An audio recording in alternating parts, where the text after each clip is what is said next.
आधी रात का वक्त था। कुछ युवकों का एक ग्रुप जंगल के रास्ते से होता हुआ आगे बढ़ रहा था। वो लोग जंगल में कैंपिंग के लिए आए थे और वहां किसी अच्छी सी जगह की तलाश में थे जहां पर कैंप लगाया जा सके। तभी उनमें से एक युवक को थोड़ी दूर पर हल्की सी रोशनी दिखाई दी। जब वो उस ओर थोड़ा और आगे बढ़े तो उन्होंने देखा वहां पर एक रेलवे स्टेशन मौजूद था और स्टेशन के चारों तरफ लोगों की चहल पहल थी। तभी वहां पर तेज हॉर्न बजाती हुई एक ट्रेन नजर आई। उस ट्रेन के आते ही स्टेशन पर भगदड़ सी मच गई। हर तरफ धक्का मुक्की होने लगी। तभी उन युवकों में से एक ने कहा, अबे यार, सोचा नहीं था कि यहां पर रेलवे स्टेशन होगा। चलो यहां से कुछ खाने पीने के लिए ले लेते हैं। उसकी बात से उसके साथी भी सहमत हो गए। जब वो लोग उस स्टेशन की एक दुकान से खाने पीने का सामान ले रहे थे तभी ट्रेन का हॉर्न बजा। हॉर्न बजते ही वहां का माहौल बिल्कुल बदल गया। जिस दुकान वाले से वो सामान ले रहे थे, अचानक उसका सामान्य सा दिखने वाला चेहरा बुरी तरह से जले हुए चेहरे में बदल गया। ये देख वो सब डर कर वहां से भागने लगे, लेकिन तभी उनका ध्यान पटरियों पर खड़ी उस ट्रेन पर गया जो कि पूरी तरह से आग की लपटों से घिरी हुई थी और उसमें बैठे यात्रियों की चीख पुकार से समूचा स्टेशन जैसे गूंज उठा था। तभी कुछ जलते हुए यात्री उस ट्रेन से कूदे और उन युवकों की ओर दौड़ पड़े। देखते ही देखते उन युवकों के ग्रुप को उन जलते हुए यात्रियों ने घेर लिया। वो सब मदद के लिए चिल्लाते रहे, लेकिन उनकी मदद के लिए कोई भी ना आया। फिर वो अधजले यात्री उन युवकों को घसीटते हुए प्लेटफॉर्म पर खड़ी उस ट्रेन के अंदर ले गए। फिर कुछ ही पलों में वो सब भी जलकर राख में बदल गए। अब वो ट्रेन हॉर्न बजाते हुए आगे बढ़ी और फिर धुंध में कहीं गायब हो गई। उस स्टेशन पर जो भी इंसान मौजूद थे वो भी अब वहां से गायब हो चुके थे। फिर देखते ही देखते वो पूरा रेलवे स्टेशन एक खंडहर में बदल गया। तभी अचानक मयंक की नींद टूट गई और वो खौफते हुए अपने बिस्तर पर उठ बैठा। खौफ से उसका शरीर पसीना पसीना हो चला था। उसने इतना भयानक सपना पहले कभी नहीं देखा था। जब उसने बेडरूम की दीवार पर लगी डिजिटल घड़ी पर नजर दौड़ाई तो रात के करीब 1 बजने को थे। आमतौर पर उसे ऐसे सपने इतनी आसानी से डरा नहीं पाते थे क्योंकि उसका काम ही कुछ ऐसा था, लेकिन यह सपना ये कुछ ज्यादा ही खौफनाक था। मयंक दिल्ली में रहता था और उसे ऐसी ही जगहों और भूत प्रेत की कहानियों में बहुत ज्यादा दिलचस्पी थी क्योंकि वो एक यूट्यूबर था और वो अपने चैनल पर ऐसी ही जगहों के वीडियो अपलोड करके उनके पीछे छुपे हुए राजों से पर्दा उठाने की कोशिश किया करता था। उसके सब्सक्राइबर्स लाखों में थे। वो ऐसी जगहों को एक्सप्लोर करता था जो सच में भूतिया हों और जहां जाने से लोग घबराते हों।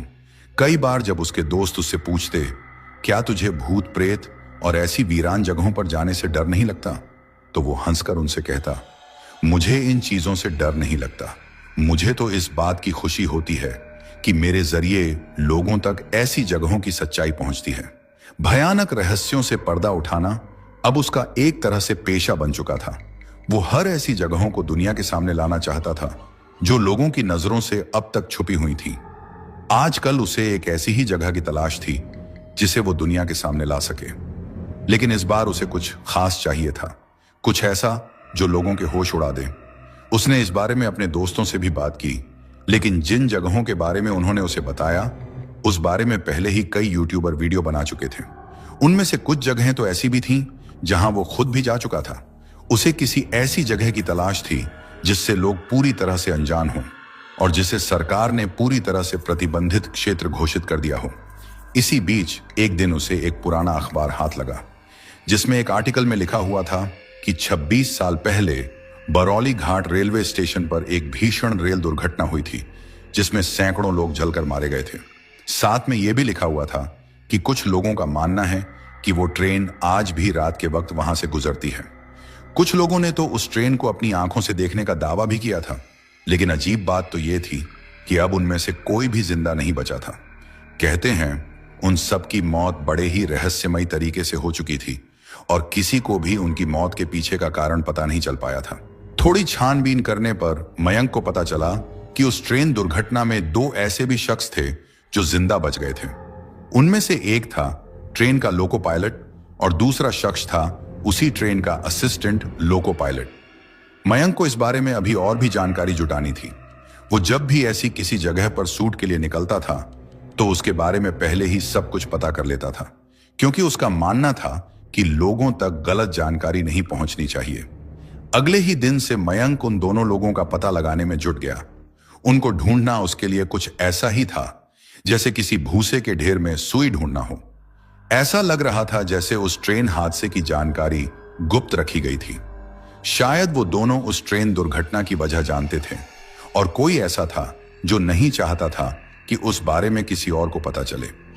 लेकिन फिर भी मयंक ने किसी तरह उनका पता निकाल लिया। लेकिन उनमें से अब एक ही शख्स जिंदा बचा था जो उस ट्रेन का लोको पायलट था। असिस्टेंट लोको पायलट की कुछ साल पहले ही रहस्यमयी तरीके से मौत हो चुकी थी। मयंक जब उससे मिला तो उसने उसे वो सब बताया जो उसे पता था। उसने बताया कि वो सोमवार की सुबह थी। हर कोई बरौली स्टेशन पर ट्रेन के आने का इंतजार कर रहा था। वहां आने वाली अगली ट्रेन में कोई किसी का बेटा था, कोई किसी की मां थी, तो कोई किसी का बाप। उनके परिवार वाले बेसब्री से उनके आने का इंतजार कर रहे थे। लेकिन जब वो ट्रेन स्टेशन पर पहुंची तो उसके सारे डब्बों में आग लगी हुई थी।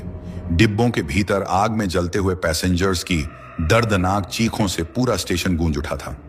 वहां पर मौजूद लोग डर के मारे इधर उधर भाग रहे थे और जिनके रिश्तेदार या परिवार वाले उस ट्रेन से आने वाले थे वो सब भी वहां रो रहे थे। उनकी नजरों के सामने उनके परिवार वाले आग में जिंदा जल रहे थे। जब तक बचाव दल आया तब तक बहुत देर हो चुकी थी। ट्रेन की सारी बोगियां बुरी तरह से जलकर खाक हो चुकी थीं। उस ट्रेन में सिर्फ 2 ही खुशकिस्मत इंसान थे जो बच पाए थे, जिसमें एक मैं खुद था और दूसरा मेरा असिस्टेंट। मयंक के पास अब काफी जानकारी इकट्ठा हो चुकी थी, लेकिन इन सब बातों में कितनी सच्चाई थी उसे अपनी आंखों से देखना था। अगले ही दिन मयंक अपने दोस्त आदित्य के साथ बरौली घाट के लिए निकल गया, जो उत्तर प्रदेश और बिहार की सीमा के पास एक छोटी सी जगह थी। वहां पहुंचने के बाद उन दोनों ने एक छोटे से होटल में कमरा बुक करा लिया, क्योंकि उनको सूट में कुछ दिन लगने वाले थे और इतने दिन वो बाहर नहीं रह सकते थे। होटल में फ्रेश होने के बाद उन्होंने हल्का फुल्का नाश्ता किया और अपना कैमरा लेकर उस रेलवे स्टेशन की ओर निकल पड़े।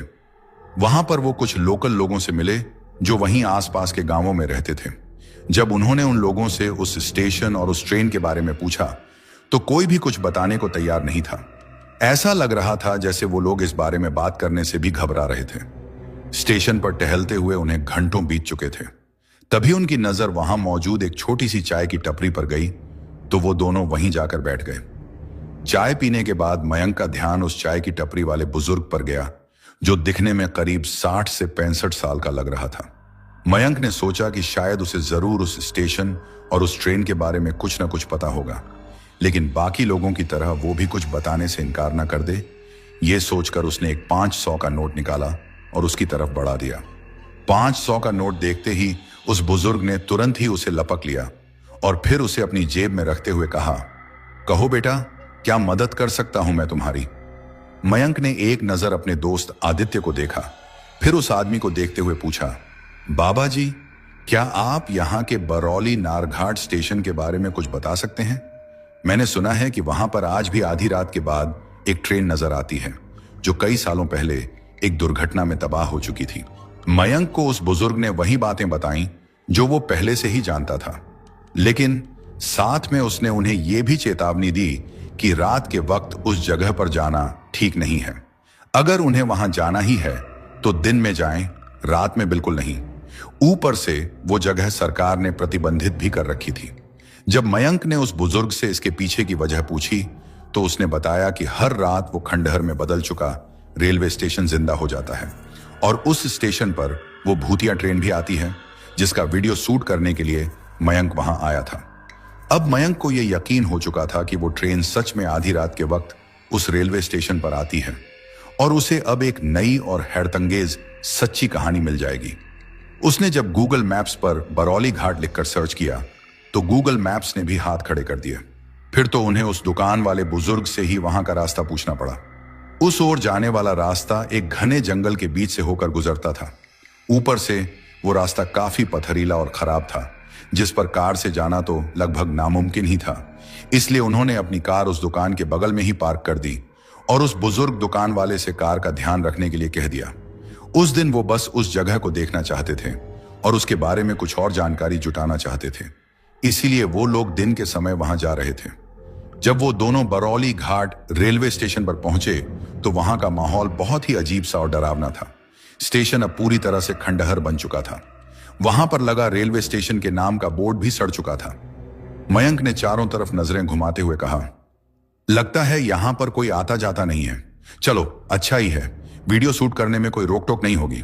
उसके दोस्त आदित्य ने भी उसकी इस बात पर हाँ में सिर हिलाया। अब मयंक ने आदित्य को कैमरा चालू करने के लिए कहा और वो खुद उस स्टेशन के बारे में बताने लगा। वो कैमरे में वहां की हर एक चीज को रिकॉर्ड कर रहे थे। दिन के वक्त भी वो जगह कम डरावनी नहीं लग रही थी। उस समूचे स्टेशन को एक अजीब सी धुंध ने घेर रखा था, जो देखने में ना ही कोहरा लग रही थी और ना ही किसी तरह का धुआं। एक और अजीब बात यह थी कि वो धुंध बाकी जगहों को छोड़कर सिर्फ उस स्टेशन पर ही थी।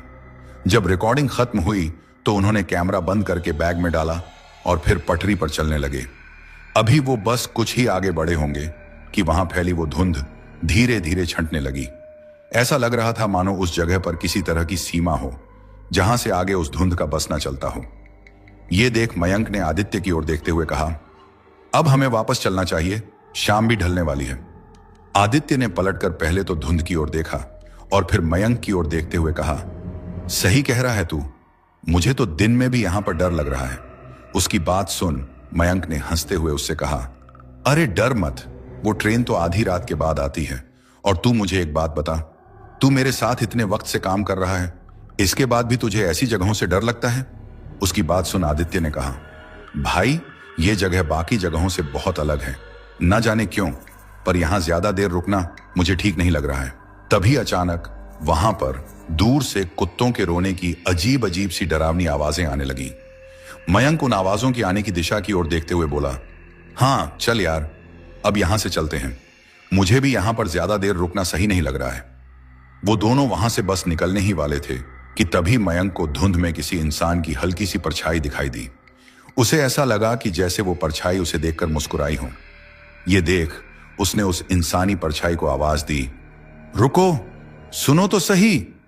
लेकिन वो जो कोई भी था धुंध में जैसे पलक झपकते ही कहीं गायब हो गया। तभी आदित्य ने उस ओर देखते हुए मयंक से पूछा, तू किसको आवाज दे रहा है? वहां पर तो कोई भी नहीं है। इस पर मयंक ने आदित्य की ओर आश्चर्य से देखते हुए कहा, अभी वहां पर मुझे कोई दिखाई दिया, वो मुझे देखकर मुस्कुरा रहा था। क्या तूने सच में उसे नहीं देखा? आदित्य ने एक नजर उस ओर देखा, फिर मयंक को देखते हुए बोला, अरे भाई बेकार में क्यों डरा रहा है, वैसे भी पहले से ही हालत खराब है। मयंक को लगा कि शायद वो उसकी नजरों का धोखा होगा, इसलिए उसने उस बात पर ज्यादा ध्यान नहीं दिया। लेकिन वहां पर कोई तो था जिसकी नजर उस पर थी। मयंक और आदित्य का असली काम तो रात में शुरू होने वाला था, क्योंकि उस पुराने अखबार के आर्टिकल और बाकी जानकारियों के हिसाब से उस स्टेशन पर आने वाली ट्रेन आधी रात के बाद ही नजर आती थी। इसलिए उन्हें अब बेसब्री से आधी रात होने का इंतजार था। जब वो वहां से थोड़ा आगे निकल आए तो मयंक को ऐसा महसूस हुआ कि जैसे कोई उनके पीछे चल रहा हो। लेकिन जब उसने पीछे मुड़कर देखा तो वहां पर कोई भी नहीं था। वो जब कुछ और आगे बढ़े तो मयंक को अपने पीछे किसी के हंसने की आवाज सुनाई दी। जब उसने उस ओर मुड़कर देखा तो उसे तकरीबन 50-60 मीटर की दूरी पर 2 बच्चे खेलते हुए नजर आए। उन्हें देखकर वो सोच में पड़ गया। आखिर ऐसी वीरान सी जगह पर जहां दिन में भी आने से लोग कतराते हैं, भला इस वक्त ये बच्चे कैसे खेल रहे हैं? जैसे ही जिज्ञासावश वो उनकी तरफ जाने लगा, वो दोनों बच्चे धुंध में कहीं गायब हो गए। अब मयंक को यह पक्का यकीन हो गया था कि वो कोई उसकी आंखों का धोखा भर नहीं था, बल्कि सच था। इन सब घटनाओं से इतना तो पक्का हो चुका था कि उस जगह पर वास्तव में आत्माओं का वास था।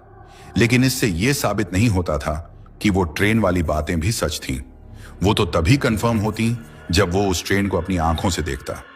वहां से सीधे वो लोग उस चाय की टपरी पर गए जहां पर उन्होंने अपनी कार पार्क की थी। वो वहां से कार ड्राइव करते हुए होटल के लिए निकल गए। होटल पहुंचकर आदित्य तो खाना खाकर सो गया, लेकिन मयंक की आंखों से जैसे नींद ही उड़ चुकी थी। इसलिए उसने अपने लैपटॉप में वो वीडियो देखना शुरू किया जो उन्होंने दिन के वक्त उस स्टेशन पर रिकॉर्ड किया था। वीडियो में उसे अपने पीछे वो बच्चे भी नजर आए जो उसे स्टेशन पर खेलते हुए दिखाई दिए थे। उन दोनों बच्चों की उम्र यही कोई 5-7 साल रही होगी और वो दोनों उनके कैमरे की ओर देखकर मुस्कुरा रहे थे। जैसे ही उसने उन बच्चों को वीडियो में देखा, वो पास में ही बिस्तर पर सोए हुए आदित्य को नींद से उठाने लगा। कुछ देर में आदित्य अपनी आंखें मलता हुआ उठा और फिर मयंक को अध खुली आंखों से देखते हुए बोला, क्यों परेशान कर रहा है भाई, चैन से सोने भी नहीं देता।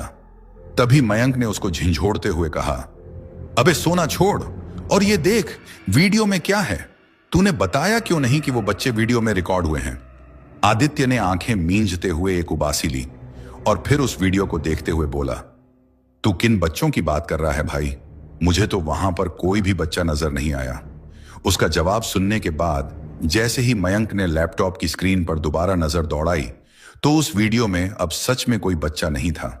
लेकिन यह कैसे हो सकता था? अभी कुछ सेकंड पहले ही तो उसने वीडियो में उन बच्चों को खेलते हुए देखा था। मयंक अब गहरे सोच में पड़ गया। कहीं ये सब किसी तरह का कोई इशारा तो नहीं है? कहीं उस रेलवे स्टेशन की वो आत्माएं मुझे कुछ बताने की कोशिश तो नहीं कर रही? वो ये सब सोच ही रहा था कि तभी आदित्य ने उसे कहा, भाई तू काम कर करके थक चुका है, थोड़ा आराम कर ले, नहीं तो तुझसे आगे का काम ठीक से नहीं हो पाएगा। और हां, अब मुझे कम से कम 2-3 घंटे से पहले मत उठाना।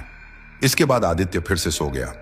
मयंक ने वो पूरा वीडियो देख लेने के बाद अपना लैपटॉप बंद किया और फिर अपने फोन में 2 घंटे बाद का अलार्म लगाकर वो भी सो गया। वैसे भी आधी रात होने में अभी काफी समय था। दिन भर की भाग दौड़ से वो दोनों थक कर चूर हो गए थे।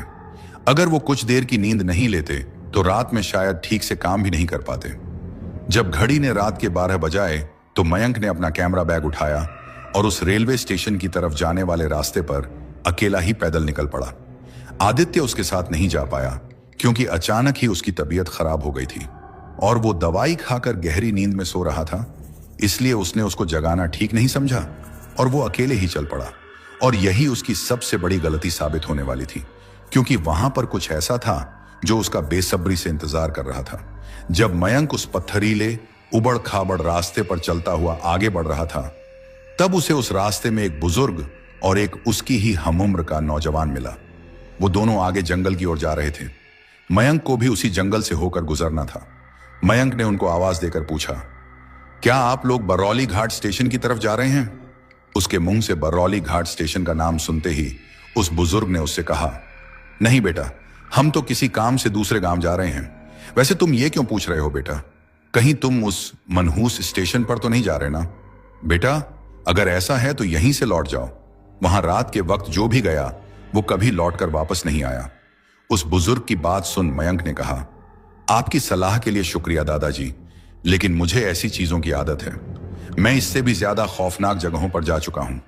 इतना कहकर वो वहां से आगे बढ़ गया। वो बूढ़ा उसे समझाता रह गया, लेकिन मयंक उनकी बातों को अनसुना करके आगे बढ़ता गया। उसे अच्छी तरह से पता था कि वो जिस जगह पर जा रहा था वो किस तरह की जगह थी, लेकिन वो तो वहां की सच्चाई को दुनिया के सामने लाना चाहता था और उसने मन ही मन ये ठान लिया था कि उसे आज की रात ही उस ट्रेन का सच पता करना था। जब वो उस जंगल के बीच से होकर जाने वाले उस घने अंधेरे से घिरे हुए रास्ते से जा रहा था तो उसे वहां अजीब अजीब सी आवाजें सुनाई दे रही थीं। कहीं से पत्तों की सरसराहट सुनाई दे रही थी तो कहीं से जानवरों की डरावनी आवाजें। उसने अपने मोबाइल की फ्लैशलाइट जलाई और धीरे धीरे उस जंगली रास्ते से होता हुआ आगे बढ़ने लगा। कभी कभी उसे ऐसा महसूस होता कि जैसे कोई उसके ठीक पीछे चल रहा हो, लेकिन जब वो पीछे मुड़कर देखता तो वहां कोई नहीं होता।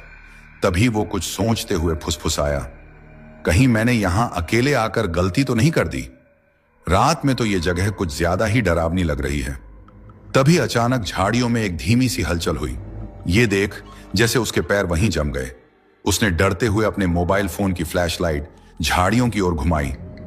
तभी एक बूढ़ी औरत उन झाड़ियों से बाहर आई। उसको देखते ही मयंक भीतर तक कांप गया। वो सोच में पड़ गया कि आखिर इतनी रात को ये बुढ़िया भला इस जंगल में क्या कर रही है? कहीं ये कोई भूत वूत तो नहीं है? ऊपर से उसका चेहरा भी काफी ज्यादा डरावना था। इससे पहले कि मयंक उससे कुछ पूछता, वो बुढ़िया कांपती हुई आवाज में बोली, रुको बेटा, उस मनहूस स्टेशन की तरफ मत जाना। वो सब तुम्हारी ही राह देख रहे हैं। अगर तुम वहां गए तो तुम वापस लौट कर नहीं आ पाओगे। बुढ़िया की बात सुन मयंक ने बेपरवाही से कहा, लगता है दादी जी आप यहीं कहीं आसपास ही रहती हैं। देखिए, आप मेरी चिंता मत करिए और अपने घर जाइए। रात के वक्त ऐसी जगहों पर घूमना आपके लिए ठीक नहीं है। ऊपर से यहां जंगली जानवरों का भी खतरा रहता है। तभी अचानक वहां एक तेज हवा का झोंका अपने साथ धूल मिट्टी का गुबार लेकर आया और मयंक की आंखों में धूल भर गई। जब वो अपनी आंखें मसलता हुआ उस बूढ़ी औरत की ओर पलटा तो वो वहां नहीं थी। ऐसा लगा जैसे वो अचानक कहीं गायब हो गई हो। मयंक इधर उधर नजरें घुमाते हुए बोला, वो बूढ़ी औरत अचानक कहां चली गई? कहीं वो कोई आत्मा तो नहीं थी? मयंक को अब थोड़ा डर लगने लगा था, इसलिए अब वो तेज कदमों से आगे बढ़ने लगा। थोड़ा और आगे जाने पर उसे धुंध में हल्की सी रोशनी दिखाई दी। वो धीरे धीरे उस ओर बढ़ने लगा। जब वो पास पहुंचा तो वो वहीं बरौली घाट रेलवे स्टेशन था जहां पर उसे वीडियो शूट करना था। रात में वो जगह और भी ज्यादा डरावनी लग रही थी। ऐसा लग रहा था कि जैसे वो सुनसान सा खंडहर में बदल चुका रेलवे स्टेशन और वहां पड़ी वो पुरानी जंग लगे लोहे की बेंचें उसी का इंतजार कर रही थीं। तभी उसकी नजर उस स्टेशन की एक जर्जर सी दीवार से टंगी एक जलती हुई लालटेन पर गई, जो काफी अजीब बात थी क्योंकि वहां पर आने जाने से तो हर कोई घबराता था। फिर वो जलती हुई लालटेन आखिर वहां किसने टांगी होगी? मयंक ने जैसे तैसे कैमरा ऑन किया और रिकॉर्डिंग शुरू की। वो रिकॉर्डिंग करते हुए बोल रहा था, दोस्तों, यही है वो स्टेशन जहां आने से हर कोई घबराता है। ये कई सालों से बंद पड़ा है, लेकिन मैंने सुना है कि यहां पर आधी रात के बाद एक ट्रेन आकर रुकती है। मैं आज आपको वही भूतिया ट्रेन दिखाने वाला हूं। वो चारों तरफ कैमरा घुमाते हुए उस जगह के बारे में बताता भी जा रहा था। तभी उसको दूर ट्रेन के हॉर्न की आवाज सुनाई दी, बिल्कुल धीमी सी। वो आवाज की तरफ देखते हुए बोला, दोस्तों, लगता है वो ट्रेन आ रही है। ध्यान से सुनिए, आपको उस ट्रेन का हॉर्न सुनाई देगा। वो उस हॉर्न की आवाज की दिशा में देख ही रहा था कि तभी अचानक उसके कानों में एक धीमी सी फुसफुसाहट सुनाई दी। उसने जब पलटकर पीछे देखा तो उसे वहां कोई दिखाई न दिया। वो कैमरे में देखते हुए फुसफुसाया, दोस्तों, ये हकीकत है। ये ट्रेन वाली बात बिल्कुल सच लग रही है। मैं वो पहला शख्स हूं जो इस सच्चाई को आज रात दुनिया के सामने लाने वाला हूं। तभी दूर उस पुरानी ट्रेन के इंजन की धीमी आवाज गूंजी। मयंक ने जल्दी से अपने कैमरे का फोकस उस रेलवे ट्रैक की तरफ किया जिस ओर से वो आवाज आती हुई सुनाई दे रही थी। धीरे धीरे उस धुंध में ट्रेन का हॉर्न और इंजन की आवाज तेज होती जा रही थी। कुछ पलों बाद वो ट्रेन उस धुंध को चीरते हुए बाहर आई और प्लेटफॉर्म पर आकर रुक गई। मयंक आंखें फाड़े उसे देख रहा था। वो ट्रेन बिल्कुल दूसरी ट्रेनों जैसी ही थी। वो ना ही कहीं से जली हुई दिख रही थी और ना ही उसमें कोई गड़बड़ी नजर आ रही थी। तभी अचानक वो समूचा रेलवे स्टेशन जगमगा उठा, मानो जैसे वहां की हर एक चीज फिर से जाग उठी हो। इतना ही नहीं, अब तो वहां पर बहुत से लोग भी नजर आने लगे थे। कोई खाने पीने की चीजें बेच रहा था तो कोई चाय चाय की आवाज लगा रहा था। मयंक उस ट्रेन को देखते हुए बड़बड़ाया, मैंने तो सुना था कि ट्रेन पूरी तरह से जल चुकी है, फिर ये इतनी बेहतरीन कंडीशन में कैसे है? और ये इतने सारे लोग अचानक कहां से आ गए? यह कहते हुए वो उस समूची ट्रेन को बड़े ध्यान से अपने कैमरे में उतारने लगा। वो कैमरा रोल करते हुए ट्रेन के इंजन की तरफ आने लगा। ट्रेन का नाम पढ़ते हुए वो बोला, तो दोस्तों, ये है बरौली स्टेशन की वो रहस्यमयी सवारी गाड़ी 221। वो बाहर से ही उस ट्रेन के भीतर बैठे यात्रियों की रिकॉर्डिंग करने लगा। तभी अचानक एक डिब्बे का गेट खुला तो ऐसा लगा मानो उसे कोई उस ट्रेन के भीतर बुला रहा हो। वो आगे बढ़ा और ट्रेन में चढ़ गया। भीतर चढ़ते ही उसने देखा कि ट्रेन की वो बोगी यात्रियों से खचाखच भरी हुई थी और हर किसी की नजर उसी पर ही थी। उनको देखकर कहीं से भी ऐसा नहीं लग रहा था कि वो सब बरसों पहले उस ट्रेन में जलकर मर चुके यात्रियों की आत्माएं थीं। वो सब तो बिल्कुल सामान्य से इंसान लग रहे थे। तभी मयंक कैमरे में देखकर फुसफुसाया, दोस्तों, मैं इस ट्रेन के भीतर हूं, लेकिन ये सब तो जिंदा लोग हैं। कहीं यहां की वो बातें अफवाह तो नहीं थी? तभी अचानक ट्रेन की उस बोगी का दरवाजा अपने आप बंद हो गया और वहां धीरे धीरे ठंडक बढ़ने लगी। फिर देखते ही देखते ट्रेन की वो बोगी धुएं से भरने लगी। इसी के साथ उसमें बैठे यात्री जो अब तक सामान्य लग रहे थे, उनके चेहरे अब विकृत और भयानक होने लगे थे। उनकी आंखें अब सुर्ख लाल हो चुकी थीं, मानो उनमें खून उतर आया हो। यह देख मयंक डरते हुए पीछे हटने लगा।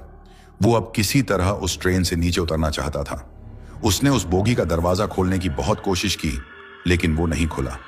अब वो भयानक से दिखने वाले पिशाच धीरे धीरे उसकी ओर बढ़ने लगे थे। तभी किसी ने उसका एक पैर मजबूती से जकड़ लिया। जब उसने नीचे झुककर देखा तो जैसे उसका कलेजा मुंह को आ गया। एक पूरी तरह से जले हुए बच्चे ने उसका पैर पकड़ रखा था।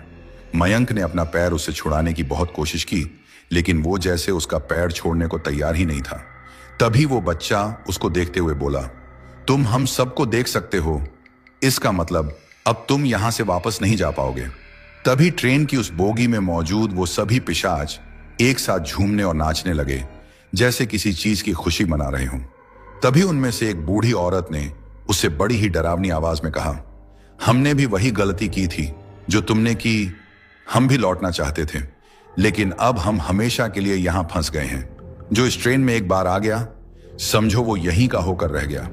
तभी मयंक ने पूरी ताकत से अपना पैर झटका और जैसे ही उस बच्चे की पकड़ से उसका पैर छूटा, वो धीरे धीरे पीछे हटने लगा। अचानक वो ट्रेन एक तेज हॉर्न देते हुए धीरे धीरे चल पड़ी। मयंक वहां से भागना चाहता था, लेकिन वो जैसे एक ही जगह पर जम गया था। वो दौड़ तो रहा था, लेकिन आगे नहीं बढ़ पा रहा था। तभी उस खौफनाक से चेहरे वाली उस औरत ने उसे छुआ और वो आगे बढ़ गई। अब मयंक वहां से दूसरी बोगियों की ओर भागने लगा, लेकिन हर एक बोगी में उसी तरह के झुलसे हुए लोग बैठे उसे घूर रहे थे। वो सब के सब पिशाच थे। जैसे ही वो सब मयंक को देखते, वैसे ही वो उसकी ओर बढ़ने लगते। कभी किसी की छाया अचानक उसके पैरों के पास दिखती, तो कभी किसी का हाथ दरवाजे से बाहर निकलता। तभी मयंक डर से कांपते हुए चीखा, मुझे यहां से जाने दो, मैंने कुछ नहीं किया है, मैं तो बस यहां सच जानने आया था। वो दौड़ता, डिब्बे बदलता, लेकिन जैसे वो ट्रेन खत्म ही नहीं हो रही थी। तभी वो भागते हुए एक बोगी में रुका और उसकी नजर खिड़की पर पड़ी। उस पर लिखा था, कुछ भी कर लो, बच नहीं पाओगे, अब तुम भी हम में से एक बनकर यहीं रह जाओगे। तभी अचानक ट्रेन रुक गई और उसके दरवाजे अपने आप ही खुल गए। दरवाजे के बाहर कदम रखते ही मयंक बदहवास सा प्लेटफॉर्म पर गिर पड़ा। उसने जब इधर उधर देखा तो वो उसी बरौली स्टेशन पर ही था। ऐसा लग रहा था कि जैसे वो ट्रेन अभी तक वहीं पर खड़ी थी। उसे लगा कि शायद वो बच गया, लेकिन तभी उसका ध्यान उसके सामने खड़ी एक बच्ची पर गया। उसकी आंखें सुर्ख लाल थीं और चेहरे पर एक अजीब सी शैतानी मुस्कान थी। उसे देख मयंक वहां से भागने लगा। इसी के साथ वो ट्रेन भी धुंध में कहीं गायब हो गई। तभी उसके पीछे से उस बच्ची की आवाज आई, याद रखना, बरौली स्टेशन तुम्हारा इंतजार कर रहा है। मयंक जैसे तैसे होटल पहुंचा और खुद को कमरे में बंद कर लिया। वो बहुत ज्यादा डरा हुआ था। मौत से सामना होने के बाद भी वो बच गया था। उसने जल्दी से अपने बैग से कैमरा निकाला और रिकॉर्डिंग चेक करने लगा, लेकिन उसने कैमरे में जो देखा वो चौंका देने वाला था। उस वीडियो में अब उसका खुद का चेहरा भी बुरी तरह से जला हुआ नजर आ रहा था। वो बिल्कुल वैसा ही दिख रहा था जैसे उस ट्रेन में उन पिशाचों के चेहरे थे। अब उसने घबराकर आदित्य को उठाने की कोशिश की, जो कि वहीं उसके पास बिस्तर पर सो रहा था। लेकिन जैसे ही उसने उसको हाथ लगाना चाहा, उसका हाथ आदित्य के शरीर के आर पार हो गया। अब वो समझ गया कि वो भी अब उस ट्रेन के यात्रियों में शामिल हो चुका है और अब वो कभी इंसानी दुनिया में लौट कर नहीं आ सकता। सुबह जब आदित्य की नींद खुली तो उसने वहां मयंक को न पाकर उससे कांटेक्ट करने की कोशिश की, लेकिन अब उसका फोन तो बंद आ रहा था। तभी आदित्य की नजर उस कमरे में पड़ी एक बेंच पर गई, जिस पर कागज का एक छोटा सा टुकड़ा पड़ा हुआ था। जब उसने लपक कर उस कागज के टुकड़े को उठाकर पढ़ा तो उसमें लिखा था, आदित्य मेरे दोस्त, मैं उस रेलवे स्टेशन पर वीडियो शूट करने के लिए जा रहा हूं, अपना ख्याल रखना।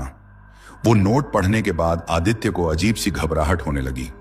अब उसे यह डर सताने लगा कि कहीं मयंक के साथ कोई बुरा हादसा ना हो गया हो, क्योंकि वो रात के वक्त गया था और अब सुबह हो चुकी थी। अब तक तो उसे आ जाना चाहिए था। आदित्य उसे सुबह से लगातार फोन किया जा रहा था, लेकिन उसका फोन अब भी बंद आ रहा था। इसी कारण अब उसकी चिंता भी बढ़ने लगी थी। दोपहर तक वो किसी तरह उस बरौली घाट रेलवे स्टेशन पर पहुंचा, लेकिन वो तो हमेशा की तरह बिल्कुल सुनसान पड़ा था। इंसान तो दूर, वहां एक परिंदा भी नजर नहीं आ रहा था। वो मयंक को लगातार आवाज दे रहा था, लेकिन उसके कानों से उसी की आवाज लौटकर टकरा रही थी। तभी उसकी नजर वहां पड़े एक कैमरे को देखकर ठहर गई, जो उससे कुछ ही दूरी पर पड़ा हुआ था। वो उस कैमरे को देखते ही समझ गया कि वो मयंक का ही कैमरा था। जब उसने वो कैमरा चेक किया तो उसमें उसे एक वीडियो रिकॉर्डिंग मिली। जब उसने वो वीडियो रिकॉर्डिंग देखी तो वो डर के मारे भीतर तक कांप गया। उसने जो वीडियो देखा उसमें मयंक का चेहरा बुरी तरह से झुलसा हुआ दिख रहा था और वो बोल रहा था, आदित्य मेरे दोस्त, अब मैं ये इंसानी दुनिया छोड़कर जा चुका हूं। अब मैं भी इस ट्रेन का मुसाफिर बन चुका हूं। तू यहां से जितनी जल्दी हो सके घर लौट जा और दोबारा कभी इस जगह पर मत आना। वीडियो खत्म होते ही उस कैमरे में अपने आप आग लग गई। आदित्य अब बुरी तरह से डर चुका था। उसे समझ नहीं आ रहा था कि वो अब क्या करे। तभी उसे उस धुंध में एक इंसानी आकृति बनती हुई दिखाई दी। वो मयंक की आत्मा थी, जो शायद आदित्य को अलविदा कहने के लिए वहां पर रुकी हुई थी। वो मुस्कुराते हुए आदित्य को देख रही थी, फिर वो देखते ही देखते धुंध में कहीं गायब हो गई। शायद अब वो भी उस कभी ना खत्म होने वाले सफर का मुसाफिर बन चुका था। अगर आप ये कहानी सुनते हुए यहां तक पहुंच गए हैं तो इसका मतलब है कि आपने ये कहानी पूरी सुनी है और आपको ये कहानी पसंद आई है। मेरी आपसे एक और गुजारिश है, प्लीज इस कहानी को लाइक करें और चैनल को सब्सक्राइब कर लें, जिससे हमारा और आपका एक तरह से रिश्ता बन जाए। और हाँ, एक बात और, कहानी के नीचे जो कमेंट बॉक्स है उसमें कमेंट करना भी ना भूलें। जल्द ही फिर से मुलाकात होगी, तब तक के लिए नमस्कार।